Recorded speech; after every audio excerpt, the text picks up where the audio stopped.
សង្គ្រាមក្មេង Mobile និង Free Fire ចាប់ផ្ដើមវគ្គសង្គ្រាមក្មេង Mobile និង Free Fire វាយក្រៅបានវាយឲ្យក្នុង game ប្រោយអូនមុននឹង record វីដេអូដាក់វាបិទ 3-0 ដល់អស់យើងដល់ពេលអញ្ចឹងវាខ្លាចប្រោមកលេងមកជាអញឈ្មោះហើយវាញឈឺចូលមកហើយលេងឈឺស្ដាប់តែសំឡេងវាដឹងហើយប្រោពេញបាក់វាឲ្យតដៃរួចទេហើយត្រង់លេងដែរក៏លេងចកេះប្រោពេញដែរអីយ៉ាប្រោពេញចេះដែរប្រោយទៅចេះអីតែក្មេង Mobile ក្មេង Free Fire ក៏ចេះដែរអ្នកលុយដាក់ម៉ាត់យប់អើយ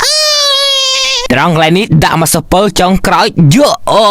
ម៉ែអើយ 2-0-1 ឥឡូវនេះយើងចូលរ៉នទី3ដាក់ដល់មកកដាប់ដៃដេកស្ដោកទៀតអានោះយំប្រាប់ម៉ែដល់សាកំហឹងក្មេងព្រីភ្លើវាអត់អស់ទេមានអីក្រៅសៃវៀនទៅក្រៅសៃវៀនទៀតចង់ទៅណាអូននិយាយទៅក្មេង Mobile Legends នេះអត់មានផែជាមួយក្មេង Free Fire ទេឡើងសៃវៀនវាយបិទ0នេះក្រៅសៃវៀនវាយបិទ0នេះចង់រតនាប៊ីដៃមួយ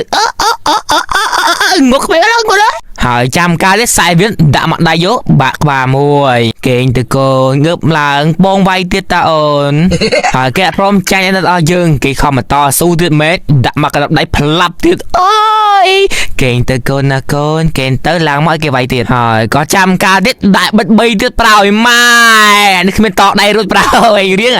ហើយត្រង់នេះឈុតល្អមើលដល់អស់យើងកលែងញាក់មួយផ្លាត់មកកដាប់ដៃមួយដាក់មក super មួយសោកកដាឆ្កៀមម៉ែហើយបាក់ថ្មិញយកមួយទៅប្រាប់ម៉ែទៀតអាប្រពីងខ្វងទៅវាយក្មេង Mobile អាក្មេងមកបណ្ណានេះក្មេង PUBG មលុកដៃមានអីក្មេង PUBG មកសហការជាមួយក្មេង Free Fire ហូដល់ពេលអញ្ចឹងមានអីទៀត2-1ក្មេង PUBG វាក្មេង Mobile គ្មានតដៃរត់ដេកទៀតអានោះដេករហូតរបស់គេហើយក្មេង Free Fire ក៏ឃើញអញ្ចឹងភ្លាមបាញ់សាសប់ដល់បាញ់សាច់យកបាញ់សាសប់យក